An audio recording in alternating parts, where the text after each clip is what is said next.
ಸಂತಾಪ ಸೂಚಕ ನಿರ್ಣಯವನ್ನು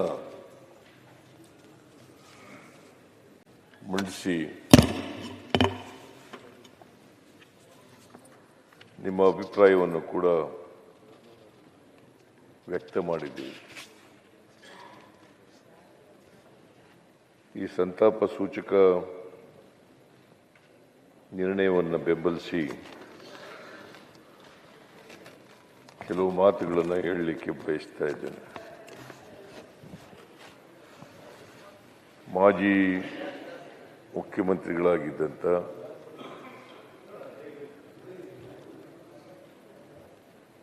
ಎಸ್.ಎಂ. ಕೃಷ್ಣ ಅವರು ಇವತ್ತು ಬೆಳಗಿನ ಜಾವ ನಮ್ಮನ್ನಾಗಲಿದ್ದಾರೆ.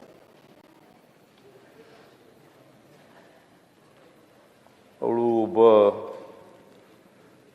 ನೀವು ಹೇಳದಂತೆ ಒಬ್ಬ ಮುತ್ಸದ್ದಿ ರಾಜಕಾರಣಿಯಾಗಿದ್ದರು. ದೂರದೃಷ್ಟಿ ಉಳ್ಳವರಾಗಿದ್ದರು.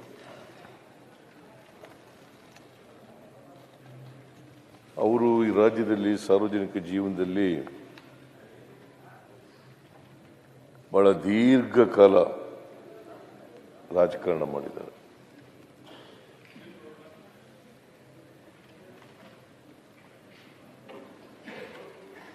ನಾನು ಕೂಡ ವಿದ್ಯಾರ್ಥಿಯಾಗಿದ್ದಾಗ ಎಸ್.ಎಂ. ಕೃಷ್ಣ ಅವರ ಅಭಿಮಾನಿಯಾಗಿದೆ. ಒಂದು ಸಾರಿ ಮಂಡ್ಯದವರು 1968ರಲ್ಲಿ ಟೌನ್ ಹಾಲ್ನಲ್ಲಿ ಒಂದು ಸಭೆ ಕರೆದಿದ್ದರು. ಎಸ್.ಎಂ. ಕೃಷ್ಣ ಅವರು ಆಗ ಉಪಚುನಾವಣೆ ನಿಲ್ತಾ ಇದ್ರು ಲೋಕಸಭೆಗೆ. ಪ್ರಜಾ ಸೋಷಲಿಸ್ಟ್ ಪಾರ್ಟಿ PSP.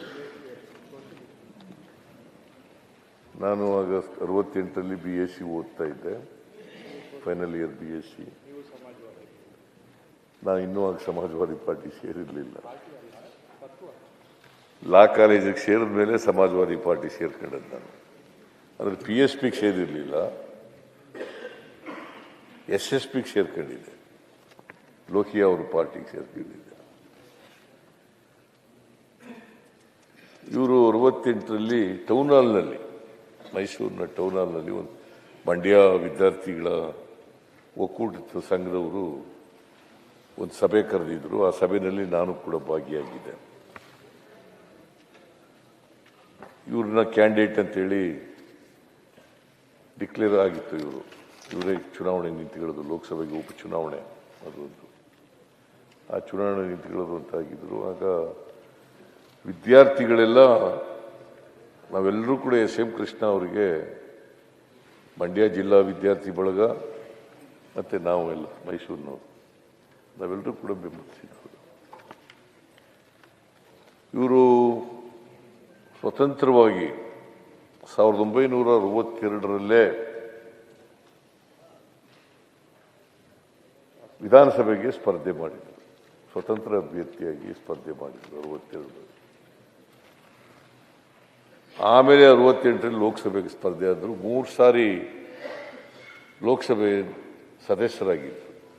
ಬಹುಶಃ ಕರ್ನಾಟಕದ ಇತಿಹಾಸದಲ್ಲಿ ನನಗೆ ಗೊತ್ತಿರೋ ಮಟ್ಟಿಗೆ ವಿಧಾನಸಭೆ, ವಿಧಾನ ಪರಿಷತ್ತು, ಚಂದ್ರೇಗೌಡರು ವಿಧಾನ ಪರಿಷತ್ತು ಆಗಿದ್ದರು, ವಿಧಾನಸಭೆಗೂ ಆಗಿದ್ದರು, ಲೋಕಸಭಾ, ರಾಜ್ಯಸಭಾ ಆಗಿದ್ದರು. 4 ಸದನಗಳ ಸದಸ್ಯರಾಗಿದ್ದವರು ಬಹುಶಃ ಎಸ್.ಎಂ. ಕೃಷ್ಣ ಅವರೊಬ್ಬರು, ಚಂದ್ರೇಗೌಡರೊಬ್ಬರು.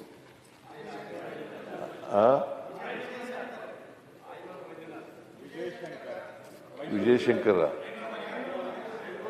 ಅವನಾಗಿದ್ದ.